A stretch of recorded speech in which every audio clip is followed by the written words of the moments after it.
Hey, what's up mga ka-amaze? Welcome to my YouTube channel. Once again, this is Amazing Marine Vlog. And this morning mga ka-amaze, nandito tayo ulit sa ground para sa ating OT King ceremony and reception rites ng ating mga applicants mga ka-amaze. So, kababalik lang natin because nagiging busy tayo mga ka-amaze past few months in preparation para sa mga iba pa nating mga events. So ngayon lang tayo bumalik ulit sa pagbablog. So hopefully maibigay natin yung mga matagal na nag-aantay ulit ng ating content, especially sa ating mga applicants na mga nag-a-apply. Okay, so before talaga tayo magpatuloy at ibigay ngayon yung mga activities natin ngayong araw, isa mo ng shout out sa mga nagpapa-shoutout natin ng mga applicants. Unang-una kay Russell Labason Arante from Agusan del Sur, John Clark Francisco, Roger Bucasas, Erico Labrador of Palawan, and John Rimar Tura from Cotabato City. So itong apat na to is for PFT pa lang sila. So dapat i-prepare nyo yung sarili nyo, magpalakas kayo para sa upcoming ninyo na physical fitness test. So ito naman yung susunod nating babanggitin is yung mga waiting list na mga applicants natin. So thank you very much sa time na binigay ninyo. So ito na nga guys, no, mga ka-amazing, katatapos lang ng kanilang program. So nag-start na, ayan, at kunting sandali na lang mag-uumpisa na yung kanilang reception. So dito sa reception ng candidate soldier natin mga ka-amaze is may apat na station yan din dito, makikita ninyo mamaya. So hati-hatiin to sila. So mga ka-amaze dito, no, nag-start na sila dito sa pag-iikot sa oval. So tatakbo muna sila dito ng I think 4 na rounds dito sa oval. Ayan, nakikita ninyo bit nila or kagat nila yung mga kanilang bag. Yan po talaga yung trademark ng Philippine Marines pagdating sa reception. So dapat kagat mo talaga yung bag mo. So it's a challenge also, no, sa mga applicants natin. At syempre hindi lang dyan nagtatapos mga ka-amaze. After ng kanilang 4 rounds I think dito sa oval, syempre meron pa silang mga exercises na gagawin dyan sa 4 na station dyan. So magpapalitan yan sila by group. Then meron silang gagawin na kinukommand ng ating mga drill instructors na mga malulupit, matitikas. Yan po yung mag-mold sa kanila pagdating sa training center to become a better and disciplined soldier na maipagayabang natin. At syempre yung kanilang galing mailabas din nila yung pagiging strong and yun nga, disiplinadong sundalo paglabas nila sa training center. So isa pa dyan mga ka-amaze, no, yung mga magulang, mga ka-amaze na sobrang proud, nakikita nila yung kanilang mga anak na unti-unti na nilang fulfill yung kanilang mga dreams, yung kanilang mga pangarap sa buhay. And at the same time, syempre ito time will come pag makagraduate sila, maliban sa tulong nila sa kanilang mga magulang at pagserbisyo ng tapat sa ating bayan at sa kanilang sinumpaang tungkulin mga ka-amaze. So ayan mga ka-amaze, no, nakikita nyo dyan, nandyan din yung mga may ambulance na tayo, meron tayong fire trucks, and after that mamaya na magbibigay sa kanila ng water after ng kanilang mga gagawin dito sa ground. So para at least yung safety, nandyan din naman yung mga medics personnel natin na ayan, nakikita nyo tumatakbo sila. So hatian sila sa 4 na mga station mga ka-amaze, no. Yan, so itong reception natin mga ka-amaze, nakikita din dyan at masusubukan natin kung sino talaga yung well prepared na mga applicants natin. O, di ba? Kasi ibibigayin dyan ng mga iba't ibang klaseng exercises. So, yung gamit nila dito lang yan sa front. Ayan. So, a big challenge talaga yan sa ating mga applicants. So, dapat prepared talaga yung bawat isang aplikante bago sumalang pagpalapit na yung kanilang mga receptions. So, ayan. Noted dyan dapat sa mga applicants natin. So, napakasaya na makikita din natin yung mga aplikante natin na makaka-survive.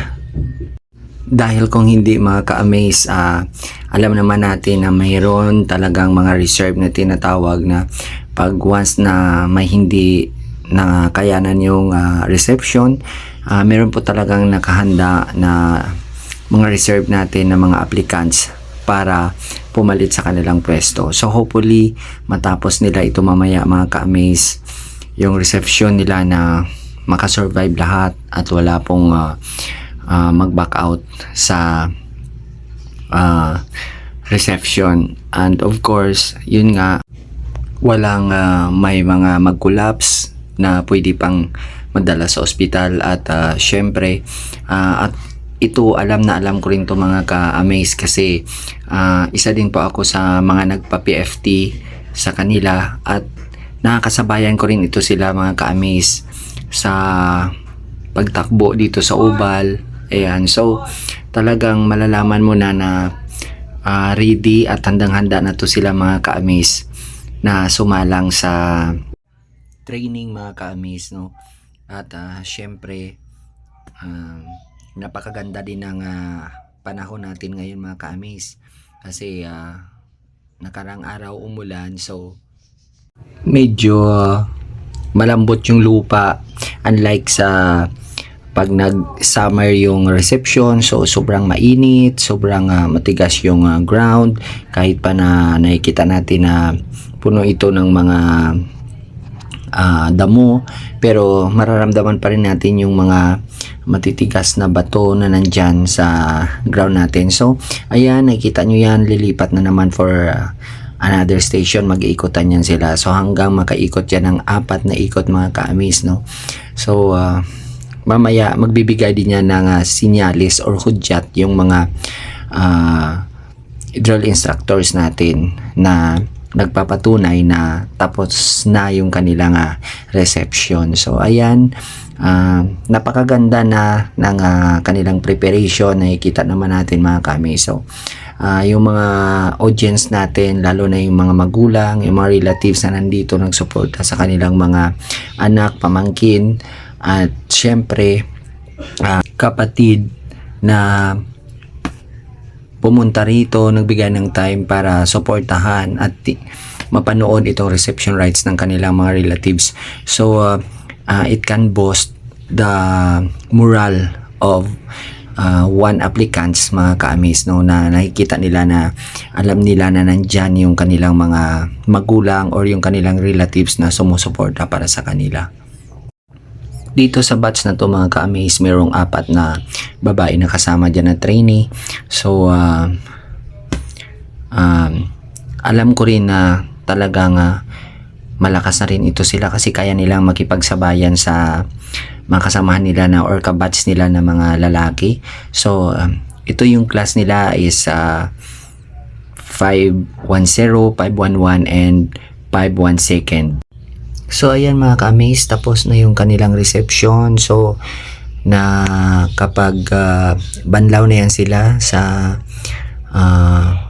bumbero natin or yung fire trucks natin na nagbigay ng water. So binalikan nila yung kanilang mga gamit para i-prepare na sila sa kanilang pag-alis sa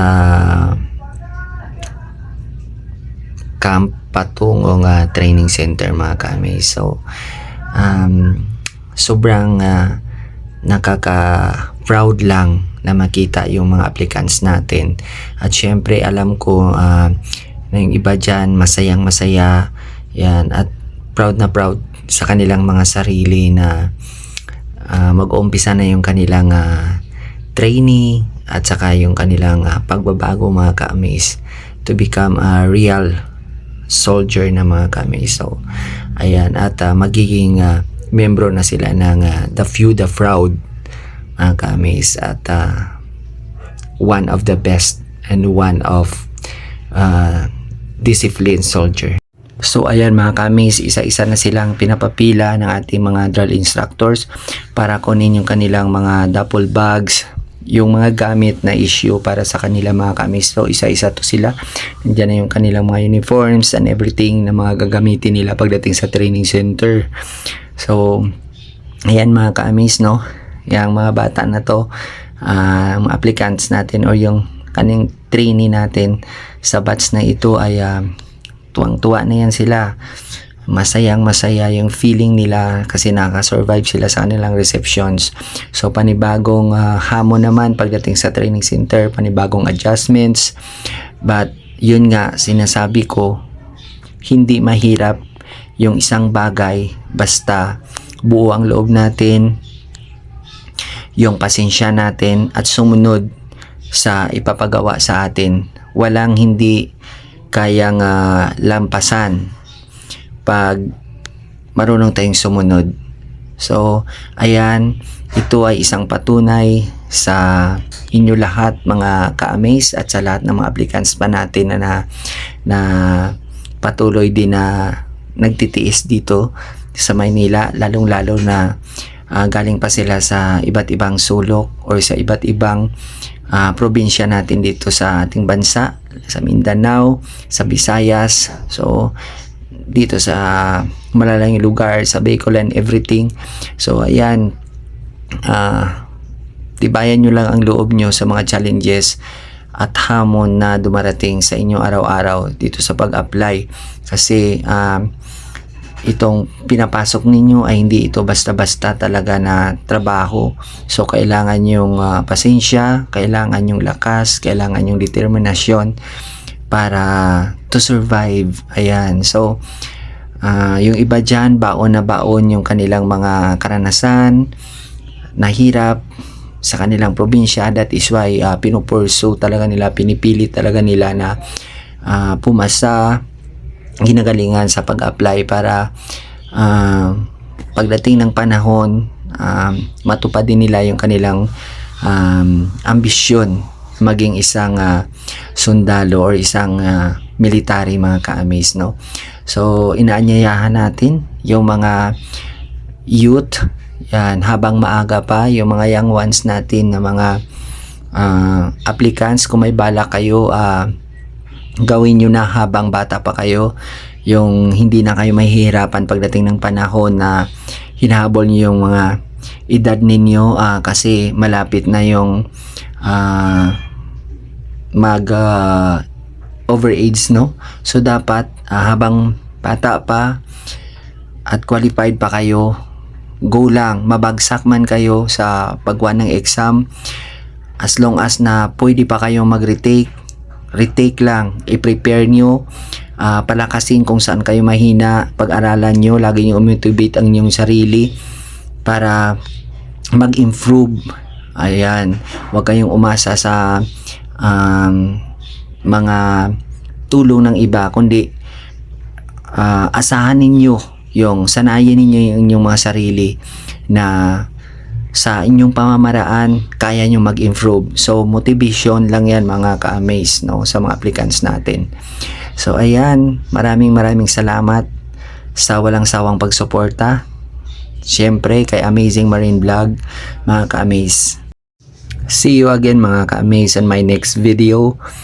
Always remember mga ka-amaze, lagi po tayong mag-ingat saan man tayo papunta, ano man ang gagawin natin, lagi tayong magpapasalamat sa ating Poong May Kapal sa binibigay niya sa atin na blessings at guidance mga ka-amaze. So once again, maraming salamat.